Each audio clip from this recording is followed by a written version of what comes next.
네, 이제 마지막으로 12, 13, 14장 하면서 호세아서 강의를 마무리하겠습니다. 여러분 약속대로 1장에서 3장까지는 좀 제가 자세하게 설명하고 주석했습니다. 적용도 하고. 그러나 이제 4장부터는 좀 빨리 좀 이렇게 강의를 해도 충분히 따라올 수 있을 것이라 제가 이렇게 믿었고 잘 따라오셨을 줄 알았습니다. 이제 마지막 12, 13, 14장 마무리하겠습니다. 12장은 이스라엘의 문제를 다시 이제 또 거론을 하는데요. 특히 12장에는 이스라엘의 문제를 누구와 연결시키냐면 야곱의 좀 속이는 야곱의 모습, 그런 모습과 연결을 시키는데요. 우리 12장을 좀 자세히 또 살펴보겠습니다. 특히 12장 12절에서 10장 1절을 보겠습니다. 에브라임은 거짓으로 이스라엘 족속은 속임수로 나를 에워쌌고 유다는 하나님과 신실하시고 거룩하신 자에게 대하여 장함이 없도다. 에브라임은 바람을 먹으며 돈풍을 따라가서 종일토록 거짓과 포함을 다하여 아수르와 계약을 맺고 기름을 애굽에 보내더라. 자, 그래서 우리가 계속 살펴보지만 이스라엘의 문제는 딱 두 가지로 크게 나오죠. 하나는 우상숭배, 하나는 우상숭배, 두 번째는 뭡니까? 정치적 동맹. 여기서 정치적 동맹은 하나님을 배제하는, 그렇죠? 하나님을 신뢰하지 않고 다른 나라를 의지하는 것, 정치적 동맹. 이 두 문제가 계속 반복해서 나오는데 이제 12장에는 또 이 문제가 나오죠. 정치적 동맹에 대한 부분. 그래서 오늘 본문에 보니까 이제 아수르와 계약을 맺었다. 아수르와 계약을 맺었다. 여기서 이제 에브라임은 거짓, 이스라엘 족속은 속임. 거짓과 속임하면 가장 대표적인 사람이 누굽니까? 구약에 나오는 야곱을 연상시키죠. 그래서 야곱처럼 계속해서 이제 인간적인 계산과 인간적인 술수로 이 계획을 세우는 거죠. 그게 어디에 나타나냐? 바로 동맹, 아수르와 계약을 맺었다. 그 다음에 또 두 번째는 뭐죠? 아수르로 나오고 두 번째는 애굽. 그렇죠? 그러면서 또 애굽에 기름을 보내는 두 줄다리기. 그렇죠? 줄다리기를 하는 거죠. 여기도 붙었다가 저기도 붙었다가 이게 바로 뭡니까? 술수. 자기의 머리를 굴리는 거죠. 그래서 2절에 보니까 이런 북이스라엘의 이런 아주 곤몰술수에 대해서 야곱의 태도와 비교해서 설명합니다. 그래서 2절 한번 보겠습니다. 여호와께서 유다와 논쟁하시고 야곱을 그 행실대로 벌하시며 그 행위대로 그에게 보응하시리라. 특별히 여기서 왜 여기에 야곱이라는 표현을 여기에 쓰고 있는 것일까? 그렇죠? 어찌 보면 이제 야곱은 북이스라엘과 남유다의 조상이기 때문에 북이스라엘과 남유다 전체를 가리키는 표현일 수도 있다. 제가 그렇게 생각합니다. 특별히 여기서 호세아는 북이스라엘의 문제를 더 부각시키고 있다. 이렇게 볼 수 있겠죠. 특별히 야곱처럼 아주 이렇게 교활하고 자기의 생각과 계획을 의존하는 그런 모습을 보여준다. 자, 그 다음에 이제 3, 4절을 보겠습니다. 야곱은 모태에서 그의 형의 발 뒤꿈치를 잡았다. 그런데 야곱의 특징이 뭡니까? 형의 발 뒤꿈치를 탁 잡습니다. 이건 뭐냐면 이제 수단과 방법을 가리지 않고 자기의 이익을 챙기려고 하는, 자기의 이권을 챙기려고 하는 그런 야곱의 모습이죠. 특히 속여서까지 속이는 거죠. 그래서 그의 형을 속여서 축복을 받지 않습니까? 그리고 또 야곱의 어떤 특징이 있습니까? 또 자기가 뭔가를 이루기 위해서는 그걸 다 이루어내려고 하는, 그렇죠? 그래서 하나님과 교류죠. 그래서 이겼습니다. 야곱의 방식이라는 것은 속이고 또 자기가 뭔가를 얻기 위해서는 쟁취하려고 하는 그런 야곱의 모습을 볼 수 있습니다. 자, 그래서 이런 야곱의 모습이 어쩌면 북이스라엘의 현재의 실상을 보여주는 것이라고 호세아는 설명하고 있습니다. 그 다음에 여기서 이제 중요한 장소가 나오죠. 오늘 3, 4절에 보니까 하나님께서 베델에서 그를 만나셨다 이렇게 말씀하셨죠. 하나님께서 이스라엘을 이 베델이 이스라엘 중심 도시 중에 하나인데 또 이 베델은 또 중요한 장소죠. 누구에게? 야곱에게 중요한 장소죠. 그 야곱은 사실 어디에서 하나님을 만납니까? 베델에서 그 하늘에서 닭다리가 내려오는 것을 보지 않습니까? 그리고 거기서 하나님을 만나죠. 그런데 그런 야곱이 어떻게 변질됩니까? 그 하나님을 만나면서 내가 하나님 위하여 헌신하고 또 11조도 바치고 뭐 주를 위해서 뭐 하겠다고 막 하는데 결국 어떻게 됩니까? 야곱이 그 약속을 잊어버리죠. 그래서 나중에 그의 딸 디나의 어떤 불행한 사건을 겪고 난 다음에 하나님과 약속했던 것이 기억나서 다시 베델로 돌아오게 됩니다. 그래서 이 베델로 돌아가지 아니했던 그 야곱의 인생은 전적으로 하나님의 은혜를 잊어버렸던 야곱의 인생이라고 볼 수가 있겠죠. 특히 야곱이 그 베델에 가가지고 뭐라고 이야기하냐면 너희들이 가지고 있는 우상을 다 버리라 그렇게 이야기하죠. 그렇다면 야곱의 일생은 딱 두 가지입니다. 거짓과 속임수, 그 다음에 뭐죠? 우상숭배. 어쩌면 이것이 호세아 시대의 이스라엘 백성들의 실상을 보여주는 것이다. 이렇게 볼 수가 있겠습니다. 그래서 이 호세아는 야곱의 어떤 이 과거의 모습을 이스라엘 백성들에게 떠올리게 하면서 그 이 야곱의 모습이 바로 너희들의 모습이고 이제 너희들이 바로 그 길에서 돌아와야 한다는 사실을 강조하고 있습니다. 5, 6절 보겠습니다. 5, 6절. 여호와는 만군의 하나님이시라. 여호와는 그를 기억하게 하는 이름이다. 그런즉 너의 하나님께로 돌아와서 인애와 정의를 지키며 항상 너의 하나님을 바랄지니라. 자, 여기서 우리 인애와 정의, 그죠? 인애와 정의, 인애는 이제 앞에서 많이 다루었기 때문에 제가 따로 여기서 강조하지 않겠습니다. 이제 5, 6절에서 우리가 눈여겨봐야 할 것은 뭐냐면 그런즉 너희 하나님께로 돌아와서 이걸 살펴봅니다. 하나님께로 돌아와서 이렇게 되어 있어요.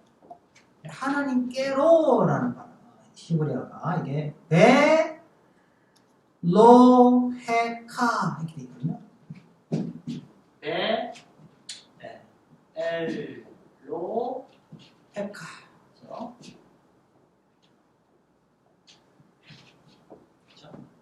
맞습니다. 벨로헤카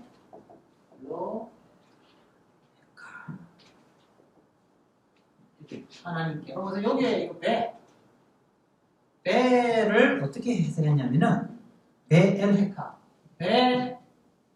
그죠? 베엘헤카 그죠? 이렇게 되죠?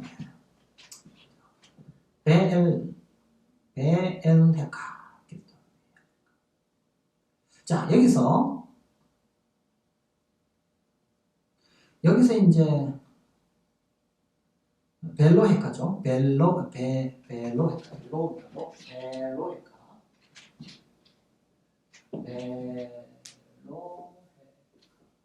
이거를 찍으면 그렇게 되겠네요. 벨로헤카. 자, 벨로헤카인데 이 벨로헤카를 해석할 때 하나님께로 이렇게 번역했어요. 벨로헤카. 하나님께로. 근데 이 벨을 해석할 때 이제 두 가지 해석이 있는데요. 이게 뭐뭐에게 우리 여기 개역 개정에 나오는 그렇게 해석이 될 수 있고 또 하나는 어떻게 가능하냐면 뭐뭐에 의해 이렇게 두 가지 번역이 가능합니다. 이 배는 해석이. 그래서 이제 우리 NIV 성경 같은 경우에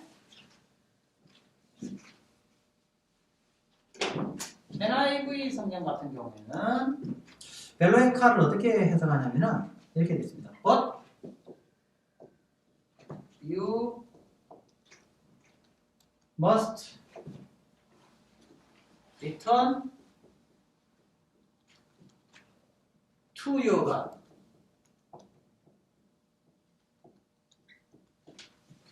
그러나 너는 너의 하나님께로 돌아가야 한다. 이렇게 합니다. 돌아가야 한다. 돌아와서 돌아와야 한다. 그렇죠? 자, 그렇게 돼 있고요. 뉴 킹 제임스 버전. 뉴 킹 제임스 버전은 뭐라고 이제 해석하냐면 so you 그래서 너는 by the help of your God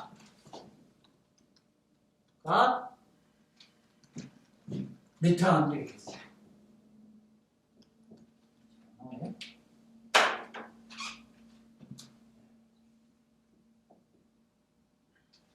그래서 너는 너의 하나님의 도움으로 돌아온다. 이렇게 번역이 완전 달라요. 자, 그럼 이게 어떤 게 해석이 맞느냐? 히브리어로는 이 두 가지가 다 열려 있어요. 가능성이. 그러니까 어떻게 맞다, 틀리다 이렇게 말하기 참 곤란하거든요.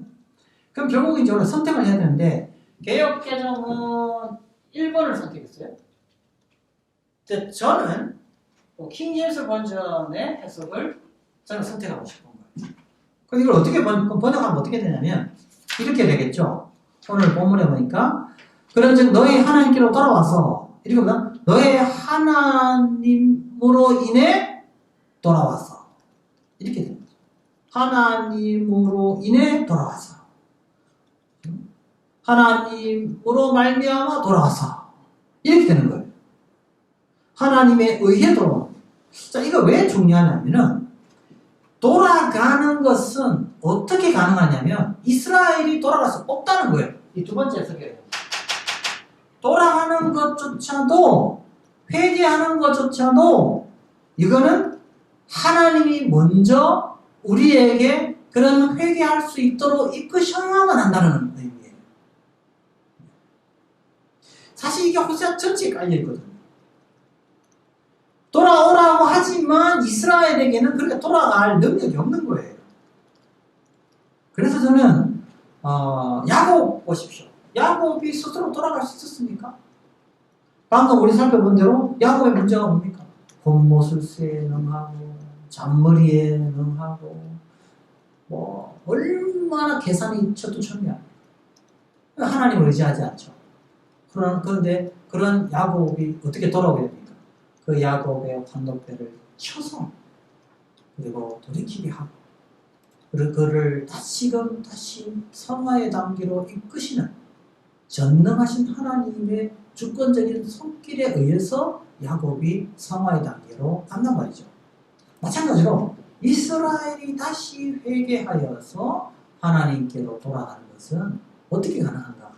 그것은 오직 하나님의 은혜로만 가능합니다. 그래서 제가 여기에 이 배는 히브리어 배는 베로에카에서 이 배는 뭐냐? 의해서 전적인 하나님의 은혜의 주권적 손길입니다. 하나님의 주권적 손길.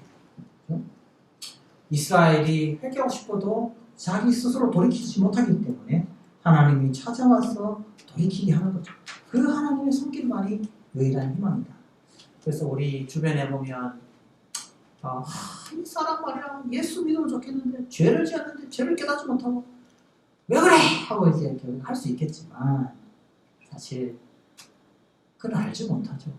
그러니까 그의 죄를 어떻게 회개할 수 있겠나요? 하나님의 은혜가 필요합니다. 그래서 그 영혼에게 회개의 심령을 허락해달라. 그가 하나님께로 돌아오게 해달라. 우리가 간절히 기도하는 수밖에 없습니다. 다시 돌이키면. 물론 우리가 가르쳐야죠. 잘못된 것은 잘못되고 가르쳐야 되죠. 그런데 깨닫지 못할 때, 그죠? 그 방법은 어디에 있는가? 하나님께서 그 마음에 깨닫는 마음을 주셔야 한다는 거죠. 그래서 이스라엘은 회개해야 돼요. 그 이스라엘의 책임적 반응이죠. 그러나 회개하는 것 역시 하나님의 은혜가 없이는 불가능하다는 것을 보여주고 있습니다. 자, 그런 의미에서 회복은 어디에 달리느냐? 오직 하나님의 손에 달려있다. 그래서 알 수가 있습니다. 자, 7절 8절 보겠습니다. 자, 그는 상인이다. 손에 거짓 저울을 가지고 속이기를 좋아한다. 계속 이제 속이는 문제 나오죠. 속이는 문제 나옵니다. 야곱의 그 속인 겉모술수에 능한 그 야곱의 문제. 에브라임 말하기를 나는 신으로 부자라. 내가 점을 얻어놓으라 그렇게 하지만 그러나 내가 수가 모든 것 중에서 죄라 할 만한 불을 내게서 찾아낸 적 없으리라 하거니와 누가 나에게 죄를 찾을 수 있겠느냐 하거니와 너가 애굽 땅에 있을 때부터 나는 내 하는 여호와니라. 내가 너로 다시 장막에 거주하게 하기를 명령나는 것이다. 자, 그래서 너가 그렇게 만약에 산다면 너가 애굽에 있을 때의 그 상태로 다시 돌려보내겠다. 장막에 거주한다. 명절날 주로 뭐합니까? 초막에 거하죠. 네, 이제 다시 그렇게 장막에 있던 그 이스라엘 백성들처럼 다시 돌려보내겠다.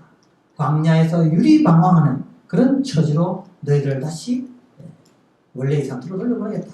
다시 애굽으로 돌려보내겠다는 그 말하고 같이 일맥상통하는 겁니다. 앞에 장에서 살펴본 것처럼. 자, 10절에 11절 보겠습니다. 10절에 11절은 내가 여러 선지자에게 말하였고 이상을 많이 보였으며 선지자를 통하여 비유를 베풀었느라 길르앗은 불의한 것이냐? 과연 그러하다. 그들은 거짓되도다. 길갈에서 무리가 수송아지로 제사를 드리며 그 제사는 밭 이랑에 쌓인 돌무더기 같도다. 예, 제가 더 이상 이거는 주석하지 않더라도 충분히 여러분이 설명 이해가 다 되실 거라고 생각합니다. 아까 앞서 말한 것처럼 길르앗과 길갈은 대표적인 우상숭배의 장소를 가리키기 때문에 그 문제를 지금 문제 제기를 하고 있습니다. 그 다음에 12, 13절 계속해서 이제 제가 말씀드렸죠. 12장은 야곱과 이스라엘을 자꾸 비교한다고. 그래서 12절에 또 야곱이 나옵니다. 야곱이 아람의 들로 넘어가있으며 이스라엘이 아내를 얻게 하여 사람을 섬기며 아내를 얻게 하여 양을 쳤고 여호와께서는 한 선지자로 이스라엘을 애굽에서 인도하여 내셨고 이스라엘이 한 선지자로 보호받았거늘 있죠. 자, 그래서 야곱, 그죠? 이스라엘. 그리고 여기 나온 선지자는 모세를 가리키는 것으로 보고 하나님께서 계속 이스라엘을 이끄셨다는 것을 강조합니다. 자, 그 다음에 우리 14절 보겠습니다. 에브라임이 경노하게 하며 극심해서 이렇게 했음에도 불구하고 어떻게 해요? 에브라임이 하나님의 진노를 불러일으켰다.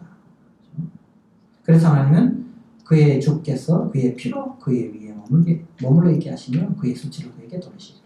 그렇죠? 다시 하나님께서 이스라엘 백성들에게 수치로 그들을 심판하실 것이다 라고 하나님께서 또 말씀하십니다. 자, 그 다음에 이제 13장 가겠습니다. 13절 보겠습니다. 에브라임이 말을 하면 사람들이 떨었도다. 13장 1절 3절 그가 이스라엘 중에서 자기를 높이더니 바알로 말미암아 범죄함으로 망하였거늘 이제도 그들은 더욱 범죄하여 그 은으로 자기를 위하여. 자, 이게 이 13장 1절 3절을 보면 또 그죠? 이스라엘 문제를 설명을 하고 있습니다. 이스라엘이 아수를 의지하고 바알을 의지함으로써 결국 그들의 문제가 더 심각해졌다는 것을 알 수가 있습니다. 자, 그러면서 이제 그들의 운명을 무엇에 비유하여 설명하고 있습니까? 딱 나오죠. 첫째, 아침 구름. 그죠? 방금 읽었던 13장 1절에서 3절에 나오는 핵심 키워드는 첫째, 뭘까요? 아침 구름. 그죠? 두 번째는 뭐죠? 이슬. 세 번째는 뭡니까? 바람에 나는 바람에 날리는 쭉정이.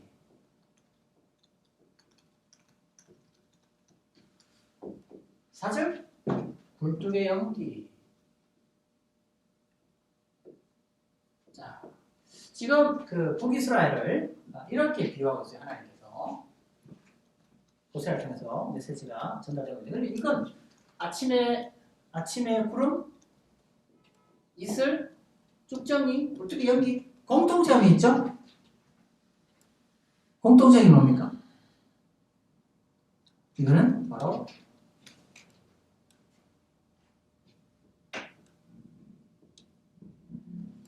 사라지는 거죠. 사라져. 근데 어떻게 해요? 일시성이에요. 잠시 왔다가 금방 사라져버립니다. 그러니까 이거는 이스라엘 운명이 그렇게 될 것이다. 순식간에 사라져버립니다. 일시성. 그렇죠?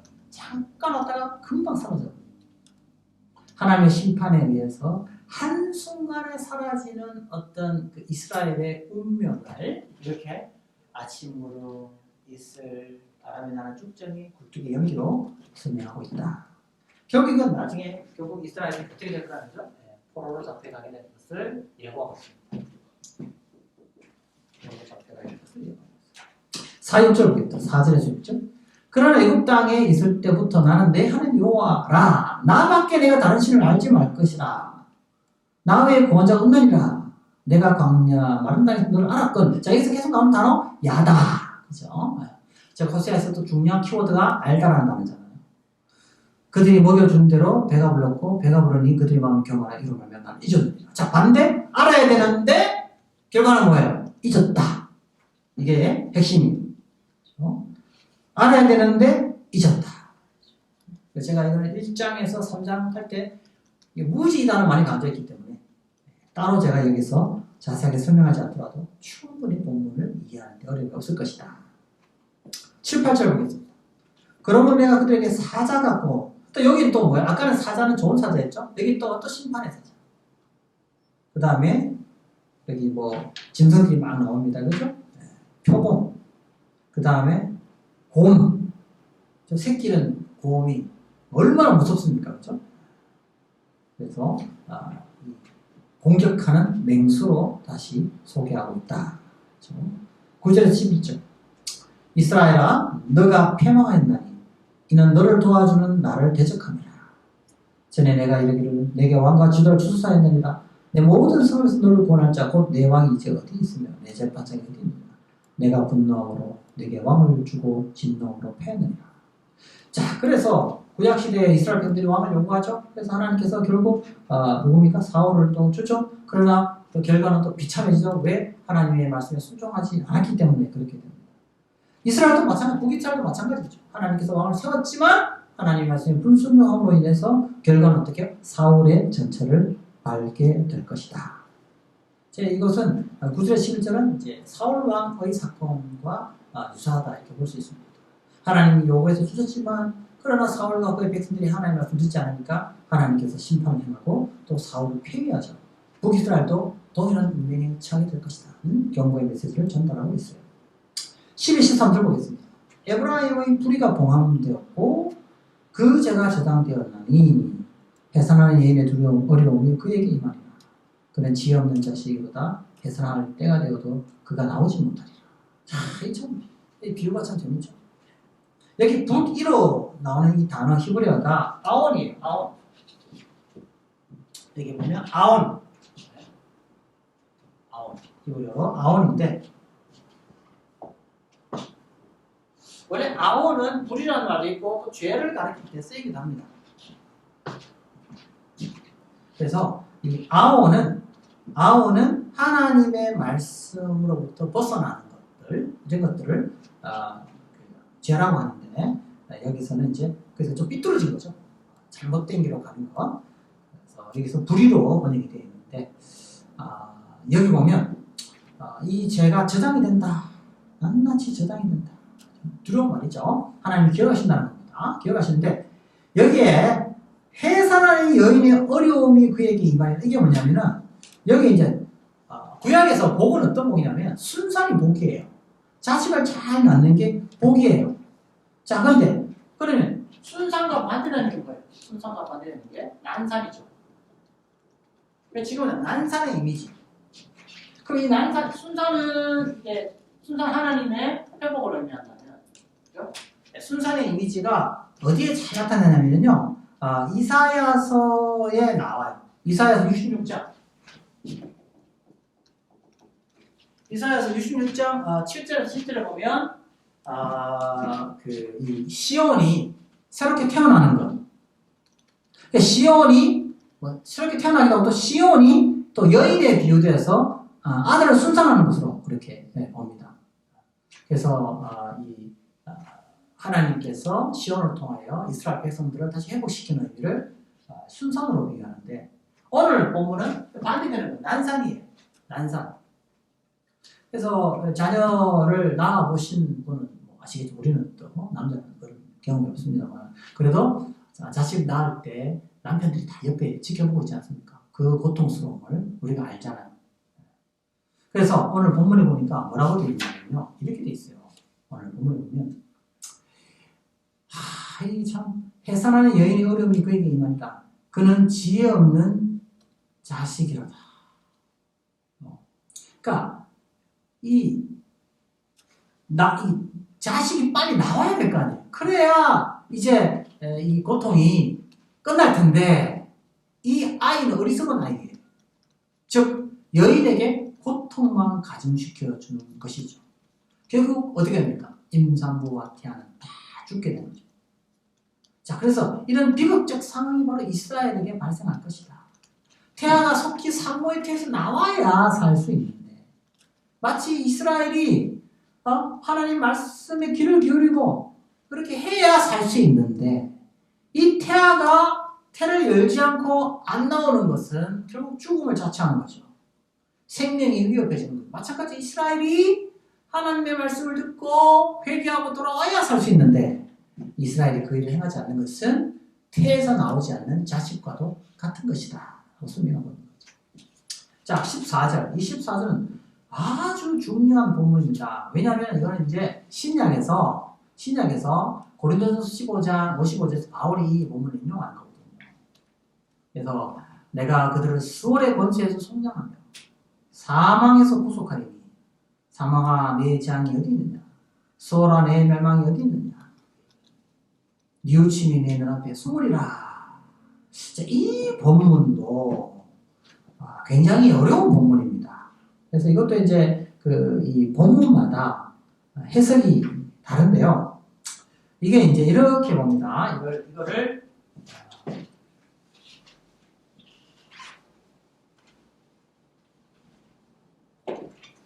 이걸 긍정문으로 볼 거냐 아니면 의문문으로 볼 거냐 이렇게 나눠집니다. 그래서 만약에 그렇게 되면 이런 거죠. 그들이 수월의 권세에서 속량하며 사망에서 구속할 것이다 라는 게 긍정문이고요. 의문문은 구속하겠느냐 이렇게 되는 거예요. 안 한다는 거죠. 즉 내가 그들을 구속하지 않겠다라는 거예요. 의문문제. 자, 그래서 예를 들면 그래서 뉴킹 제스 버전은 하지 않겠다. 그렇죠? 이걸 평성문이라고 해야 되나요? 평성문이라고 해야 되나요? 평성문이죠. 의문문은 어디서 얘기했었냐면 NLT New Living Translation은 이걸 어떻게 생각하냐면 Should I ransom them from the grave? 내가 진짜 이 수월에서 내가 속량하겠느냐? 자, 그러면 이거 어떻게 많으냐고 했을 때 평성문이 되면 진짜 긍정적인 거예요. 긍정적이에요. 뭘 하겠다. 의문은 진짜 하겠느냐라는 거예요. 그러니까 지금까지 우리가 앞에서 살펴본 그 문맥을 보면 이게 긍정적이지 않고 부정적이거든요. 바로 앞에 난산의 이미지가 나왔잖아요. 그래서 저는 14절에 바로 구속하리니를 구속하겠느냐로 보는 것이 문맥에 더 맞지 않겠느냐. 사망 안에 재앙이 어디 있느냐. 수월 안에 멸망이 어디 있느냐. 뉘우침이 내 눈앞에 숨으리라. 이거 굉장히 뭐죠? 심판의 이미지가 굉장히 강하다. 그렇죠? 자, 그래서 이제 이건 심판의 뉘앙스가 강하다. 그래서 결국 이스라엘은 죽음의 심판에 놓여 있다. 근데 바울은 이 본문을 조금 변경을 시킵니다. 이사야서 25장 8절하고 결합을 시켜가지고 호세아는 이스라엘이 사망의 권세에서 도저히 빠져나올 수 없다. 멸망으로 치닫을 밖에 없다. 이게 이제 호세아의 메시지라면 그런 강력한 죽음의 권세를 하나님께서 이기신다는 것을 호세아가 바울이 강조하고 있다. 이렇게 볼 수 있습니다. 그래서 사실은 호세아 오늘 이 14절, 그죠? 13절, 14절의 본문은 죽음의 권세의 강력함을 나타내죠. 이스라엘이 도무지 이 죽음으로부터 벗어날 수 없다는 거죠. 그럼 누가 이걸 죽음으로부터 이것을 죽음에서 우리를 이겨내게 했냐? 그건 바로 예수 그리스도의 그렇죠? 십자가의 부활이 죽음을 이긴다는 것을 바울이 강조하고 있다고 볼 수 있습니다. 오늘 본문에 보니까 14절 하반부에 이런 면이 있죠. 뉘우침이 내 눈앞에서 숨으리라. 뉘우침. 이 뉘우치란 말이 긍휼이라는 뜻을 가지고 있는 노함. 히브리어 노함이라는 히브리어에서 오는 건데요. 자, 그래서 이 노함은 결국 뉘우침으로 나오는데 원래는 그게 긍휼이라는 뜻이에요. 뉘우침이라는 말은 뜻이 사실은 긍휼이라는 단어에서 옵니다.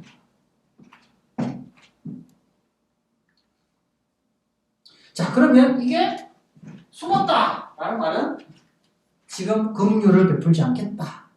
하나님의 심판이 지금 놓여 있다는 거죠. 이제 나중에 이제 하나님께서 때가 되면 또 긍휼을 베풀어 주시겠죠. 지금은 이스라엘에게 심판이 임할 것이다. 또 지금 강조합니다. 15절 보겠습니다. 그가 비록 형제 중에서 결실하나 동풍이. 자, 더 계속해서 심판의 이미지가 더 강력히 나옵니다. 결실한다는 말은 불을 많이 축적한다는 거죠. 그런데 동풍이 분다는 말은 뭐예요? 이게 광풍이 분다는 것은 좋은 의미가 아니죠. 그래서 이 농경사회에서 거대한 광풍이 불어치면 그 당시에는 많은 곡물들이 결국 무너지게 되고 쓰러지게 되는 거죠. 그래서 작물들은 휩쓸어 버립니다. 그래서 이것은 이스라엘 운명을 가리키는 거죠. 곧 광야에서 일어나는 여호와의 바람이다. 하나님께서 바람을 불어서 다 말려버릴 것이다. 다 쓸어버릴 것이다. 이렇게 보는 겁니다. 그의 근원이 마르며 그의 샘이 마르며 쌓아둔 바 모든 보배의 그릇이 약탈한다. 그래서 계속해서 심판의 모티브가 또 강조되고 있어요. 16절 보겠습니다. 사마리아가 그들이 하나님을 배반했으므로 형벌을 당하여 칼에 떨어지고 어린아이는 부서뜨려지며 아이벤 여인은 뼈가 갈라지리라. 이것은 그 당시의 심판이 얼마나 참혹할 것인가를 잘 보여주고 있고요. 특히 왕하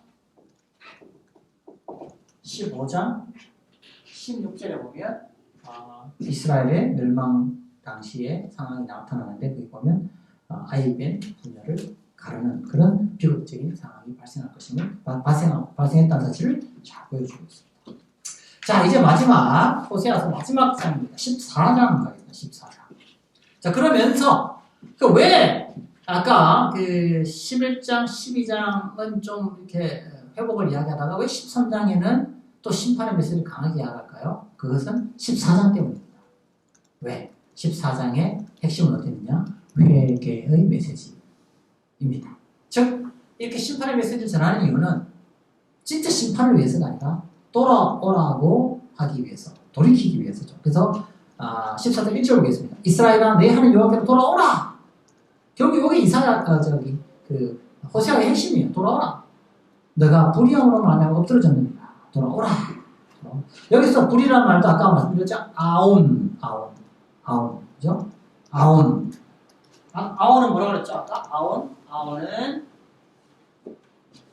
가야 되는 곳에서 벗어나는 거. 자, 여기서 엎드러졌다. 이 제가 늘 말씀드린 카샬. 그리고 카샬 4장에 제가 4장을 제가 주의하겠죠.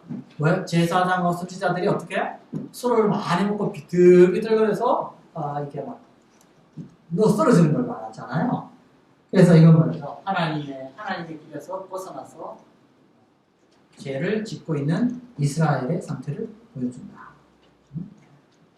그래서 비틀비틀거리는 것, 그렇죠?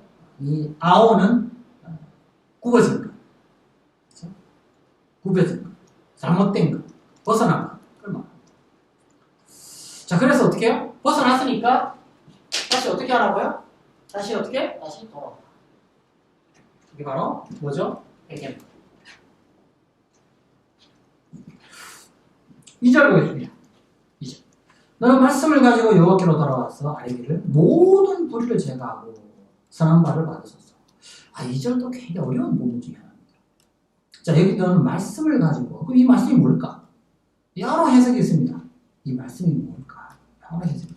그런데 여기에 보면 너의 말씀이에요. 너는 말씀이 다진 너의 말씀이라고 맞거든요. 그래서 이거는 하나님의 말씀이라기보다는 너의 고백, 너의 말, 너의 고백 그렇게. 그러면 어떻게 하나님께로 갈 때 어떻게 가야 된다고요? 그의 죄에 대한 고백으로 하나님께 가야 된다. 그래서 돌아오라 했을 때는 그냥 돌아가는 게 아니고 그가 어떤 죄를 지었는지에 대해서 하나님 앞에 낱낱이 아뢰어야 한다. 아뢰어야. 그리고 어떻게 해요? 모든 불의를 제거해야 된다. 회개의 첫 출발은 고백이고 또 그 악행을 제거하는 것이다.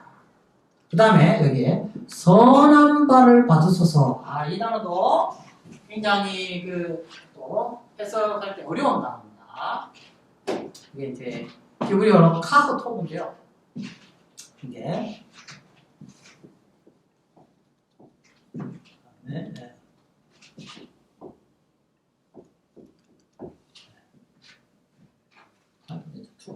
죄송합니다.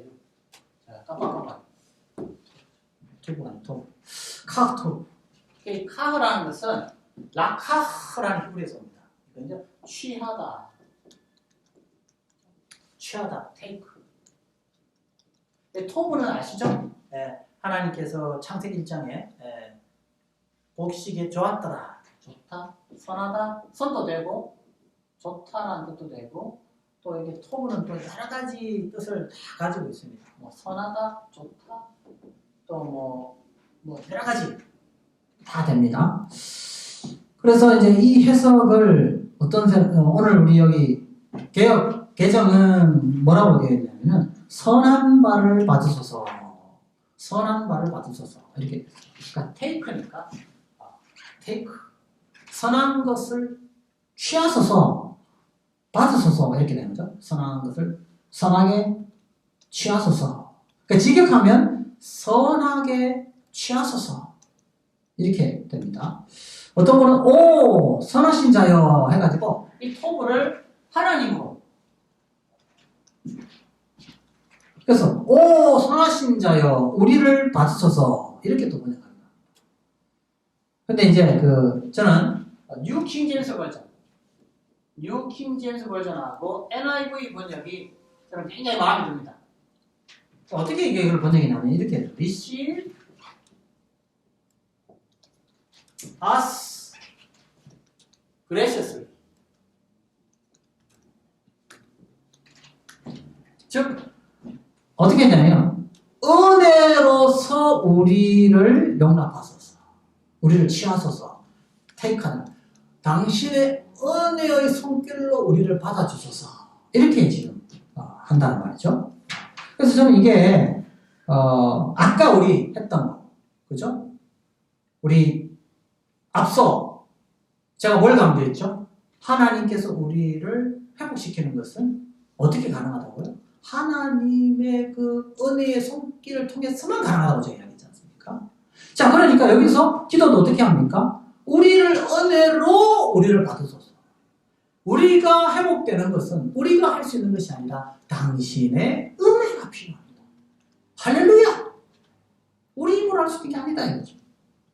우리를 당신의 은혜로 받아주시고 우리를 당신의 은혜로 우리를 용납하소서. 이게 회복에 가는 제일 중요한 기도라고 나는 생각해요. 기도 중에 하나라고 생각해요. 우리는 자격 없습니다. 우리는 당신 앞에 설 만한 아무런 공로가 없습니다. 그러나 주여 우리에게 당신의 은혜를 베풀어 주소서.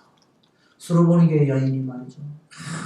그냥 제가 당신에게 은혜 받을 자격 없습니다. 그래도 그 개에 떨어지는 부스러기라도 나에게 주십시오. 라고 고백할 수 있는 바로 그 고백.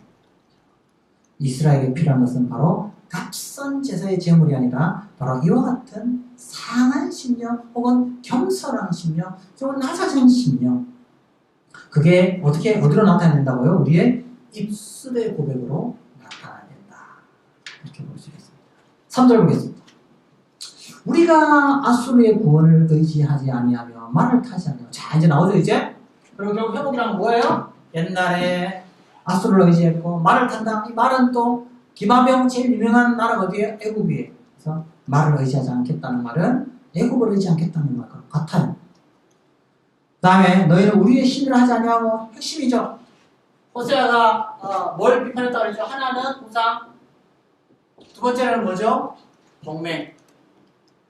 여기에 지금 다 이야기하죠. 3절에서 우리가 동맹도 포기하고 우리가 우상도 포기하겠습니다. 이런 고아가 주로 말미암아 긍휼. 자, 이제 고아, 갈 바 없는. 아까 호세아서 11장에 원래 이스라엘이 어떤 자였다고요? 다른 왕의 종이었다. 영국의 종. 고아와 같은 자였다. 이제 자기의 그 본질, 자기의 근본이 무엇인지를 고백하는 거예요. 나는 고아입니다. 나는 버려진 자입니다. 갈 바 없는 자였습니다. 그러니 나에게 뭐요? 긍휼을 베풀어라. 고아에게 주어진 바로 그 긍휼을 허락해달라고 다시 하나님 앞에 기도하는 모습을 봅니다. 자, 그 다음에 4절에서 8절 보겠습니다. 내가 그들의 반역을 고치고 기쁘게 그들을. 자, 또 중요한 단어. 아하브라는 히브리어 또 나옵니다. 사랑한다. 왜 이스라엘이 회복될 수 있습니까? 사랑에는 이유가 없습니다. 조건이 없습니다.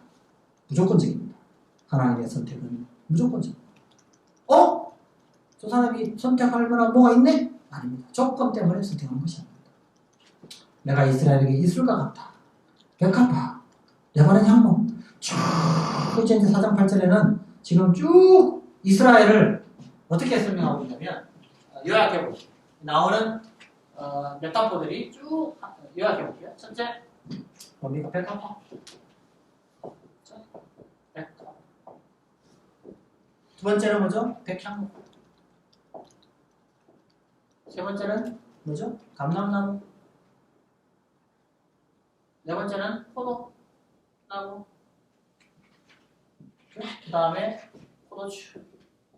자, 이 모든 내용은 다 좀 뭐죠? 결실이죠. 결실. 이건 뭐를 반영이죠? 1장에서 나왔던 이스라엘의 축복. 그죠? 하나님이 심으셔서 결실을 그 이스라엘 축복을 호세아가 강조하고 있다. 그렇죠? 네. 자, 흥미롭게도 근데 여기에 요거는 다 이스라엘에 비유가 되는데 하나님께서는 무엇으로 비유되고 있냐? 그죠? 8절에 보니까 이런 말이죠. 나는 푸른 잣나무 같으니. 하나님은 잣나무에 비유되면서 그 다음에 중요한 단어죠. 8절에 너가 나로 말미암아 열매를 맺으리라. 자, 이것은 하나님이 잣나무로 비유되고 있다는 뭐냐면 이스라엘은 철저하게 어디에 의존되어 있는 존재냐? 나무에 의존되어 있는 존재다. 그 이스라엘이 열매를 맺는 것은 철저하게 그 나무에 의존해 있어야만 가능하다. 이것을 강조하고 있다고 볼 수 있습니다. 이제 마지막 구절을 보겠습니다. 9절. 누가 지혜가 있어 이런 일을 깨달으며 누가 총명이 있어 이런 일을 알겠느냐. 여호와의 도는 정직하니 의인은 그 길로 다니거니와 그러나 죄인은 그 길에 걸려 넘어지리라. 자, 여기서 또 중요한 단어. 넘어진다. 카샤비라는 단어 계속 나오죠. 그럼 지혜는 어떤 자가 지혜 있는 자일까요? 지혜 있는 자는 하나님께서 하나님의 이 길로 가는 거죠. 하나님의 길. 이 하나님의 길이 또 뭡니까? 하나님의 길이 하나님의 법복. 그렇죠? 다른 말로 하는 율법. 다른 말로 계명이죠. 하나님의 계명에 따라 살아가는 것. 이게 뭐예요? 그게 바로 지혜. 그러면 어리석은 건 뭐죠? 이 길에서 이탈하는 거죠. 그럼 이 길에서 이탈하는 것은 두 가지. 뭐죠? 우상을 숭배하고 뭐죠? 다른 나라를 신뢰하는 것. 하나님의 다른 것을 신뢰하는 것. 이게 이탈입니다. 그러면 이 지혜의 길로 가지 않고 이탈하는 자들이 뭐예요? 악인이에요. 그럼 누가 의로운 자입니까? 바로 돌아오는 자. 돌아와서 다시 이 지혜의 길로 걸어가는 자가 바로 뭐라고요? 의로운 자다. 자, 여기서 중요한 단어가 지혜. 그렇죠? 지혜 반대는 뭐예요? 어리석음이죠. 또 여호와의 도. 여호와의 도 나왔죠? 여호와의 도. 법도. 하나님의 법. 그래서 의인은 이 길로 다닙니다. 그럼 악인은 뭐예요? 이 길에서 벗어나는 자다. 그리고 넘어지는 자다. 가샤. 그래서 호세아서 전체에 나오는 중요한 키워드가 나오는데 하나가 바로 뭐였죠? 카샬. 비틀비틀 그리고 넘어지는 것을 말한다. 하나님의 길에서 떠나는 걸 말한다. 그래서 이건 10편 1편과도 아주 유사하고요. 또 자문에 나오는 여호와를 경외하는 것이 뭡니까? 지혜다. 그 여호와를 경외하는 게 뭐냐? 지혜인데 지혜가 뭐냐? 하나님의 법도 아래서 하나님의 말씀에 순종하며 살아가는 것. 즉 보상을 숭배하지 않고 다른 나라를 신뢰하지 않는 것. 그래서 그 자문에는 지혜 여인과 반대되는 여인이 뭐죠? 우매 여인이죠. 우매 여인은 뭐죠? 멸망시키는 자죠. 이스라엘을 멸망시키는. 가장 대표적인 게 바로 뭐죠? 우상숭배. 자, 결론적으로 호세아는 우리에게 하나님께로 돌아가야 돼. 지금 이렇게 가 있으니 다시 이 길로 돌아와라. 이 길로 돌아오는 것만이 살 길이다. 자, 그리고 이 돌아가는 것은 하나님의 은혜로 가능하다. 그래서 돌아오는 탕자를 기다리시고 사랑으로 맞아주셨던 그 하나님의 마음이 호세아서 14장에 잘 드러나고 있고, 호세아서는 바로 이렇게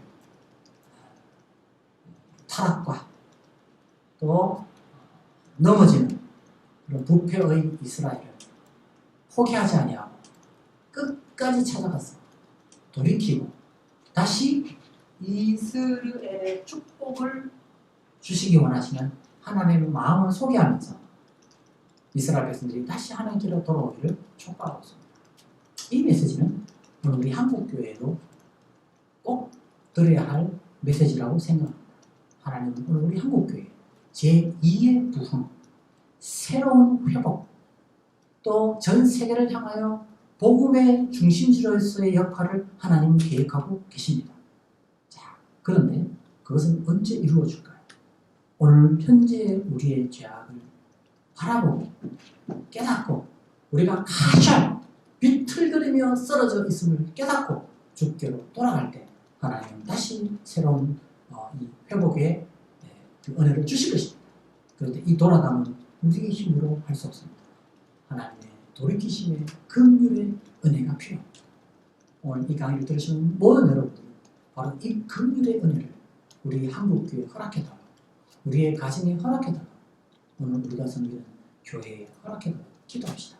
주께서 우리를 향한 이 은혜를 베풀어 주시라고 믿습니다. 지금까지 호세아 강의 들으신 모든 분들께 진심으로 감사드립니다.